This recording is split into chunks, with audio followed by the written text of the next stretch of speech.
No Rest for the Wicked. Everyone's playing it right now. Game just came out in preview. For those of you that don't know, No Rest for the Wicked is made by the Ori devs, Moon Studio. People love that game. People loved Ori. I beat both of them. Phenomenal Metrovania type of games. Great boss mechanics. So obviously when, people sit there saying, yo, Addict, they're working on something new. It's called No Rest for the Wicked. I had to jump on it. I had to try it out. Played it for a few hours. It's my early impressions of the game. From someone that played the Moon Studio games, highly, inspired by a lot of the Souls aspects of Souls type of games. I wouldn't even say like it's Souls light. I would say it's about 50-50 from what I've played so far. No Rest for the Wicked. You start in like this boat. Clearly I don't know if you're the property of someone and they're taking you to it, or you're a VIP and the captain's taking you to it. And then there's this conflict going on this island and you get stranded there. I'm not really going to go too much into it. One thing I want to bring up is the immersion of this game is phenomenal, man. From the way the game looks to the way the game feels. I will say the combat and the sound, the vibrations of the controller, and obviously some of you guys probably might not play on controller vibration. That's fine. But I will say when I'm playing with this game and I'm fighting, it feels very, very good. I felt like the controllers were responsive. Got to my first boss fight. Phenomenal experience. I want to say right now that when it comes to the combat, No Rest for the Wicked definitely is better than most when it comes to these type of games. Clearly, there's going to be some Metrovania type of things. I saw multiple ladders that you would lower from the other side. Shortcuts from the Souls type of games that you have.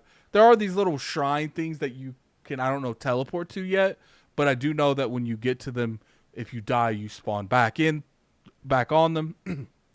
Now, when it comes to like the variety of gameplay, I didn't really get too much experience with it because, at the start, you start with like a sword and a shield, and then, you get a mace. That's what I found. Maybe you guys will find something different. I don't know if it's like RNG or if it's loot based. I don't know exactly how that goes. I would assume they're set drops, but don't quote me on that, man. I don't know.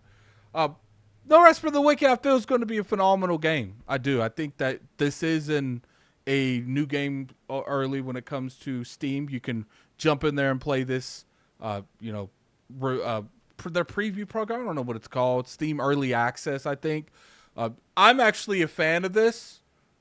I streamed it over there on Addict Arena for a couple hours, and one thing I will say is there was some screen tear. The frame rate was pretty up and down. It did stay consistent to the 60 frames. Now, keep in mind, I have a pretty strong rig, so, don't compare that to what you guys have. One thing I will say is, in these type of games, when you have like a boss type of scenario where you want to go back and fight a boss over and over again, clearly they're aiming for this in some way, shape, or form. I don't like the way they do the heal system in this game. Dark Souls games, Sekiro, when you die, you get those health virals or whatever health mechanic they have in the game. You get that back.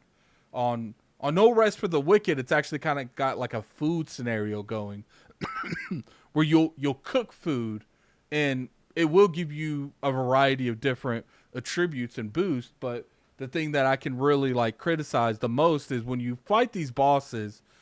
To me, when I was playing it, maybe you guys can put in the comment section below a little bit different. I was having to go back and find the resources to make the food again. And a lot of it wasn't respawning. So I don't know if maybe it respawns after a certain amount of time or it doesn't respawn. Regardless, it's an issue because to me, when people play these type of games and they're going to go back and fight the bosses, they want to go straight back and fight the bosses. They don't want to go scavenge hunt for more resources to fight the boss. So that's one of the biggest criticisms I can give. Maybe that is remedied later on in the game. Equipment is breakable, so maybe there's a lot of systems that help you contribute to more and more health quicker and quicker.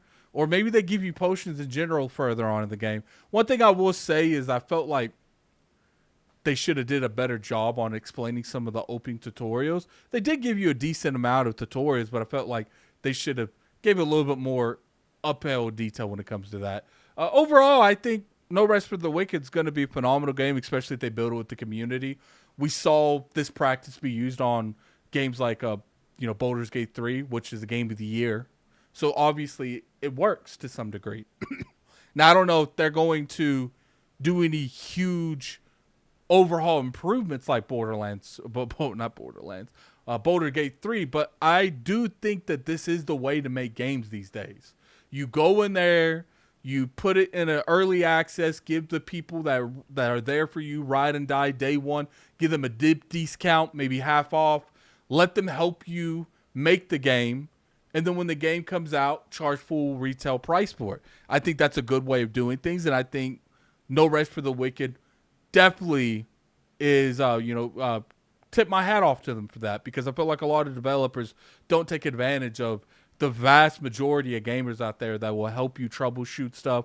They'll give you feedback, and I think you can get more situations like, Baldur's Gate 3 had, where you have insane amounts of resources because, one, you took advantage of a early access and you got access to stuff like that, and two, there's just a lot of stuff that maybe your development team's not thinking of that you can reach out to and look at the feedback you're getting from the early access.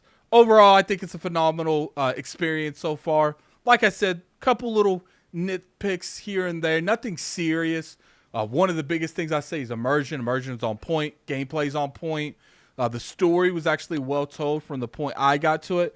I do recommend you guys picking it up, man. Go over there and Steam, try it out. One of the things I will say is, even though I'm really hard on the AAA people, I'm really hard on the publishers that make millions and millions of dollars a year. But when it comes to stuff like Moon Studio, if you guys are bored and you got a little bit of extra money to spend just to try something out, go in there and invest in a Moon Studio. We got to invest into these smaller studios to bring them up more. That way they become the next big thing. But anyway, tell me what you guys think about No Rest for the Wicked, made by Moon Studio. I'm very curious you guys' opinion in the comment section below. What do you guys think from immersion to graphics in general to gameplay? Very curious to hear you guys' opinion on that. Definitely hit that like button if you guys enjoyed this video. You can always sub to the channel for weekly content. We put out content every week on this channel. I stream over on the Addict Arena. You can go over there and follow that channel. You can follow me on Twitter at LordAddictILP. All that's in the description below. Once again, thank you for all the support you guys give me. Yeah, it's an amazing experience. I'm going to do a lot of more games on stuff, because at the end of the day, that's what this is about, man. It's about the games and the games. And No Rest for the Wicked is, got my stamp of approval, man. Got my stamp of approval. Appreciate everyone coming through. We're out of here. Peace.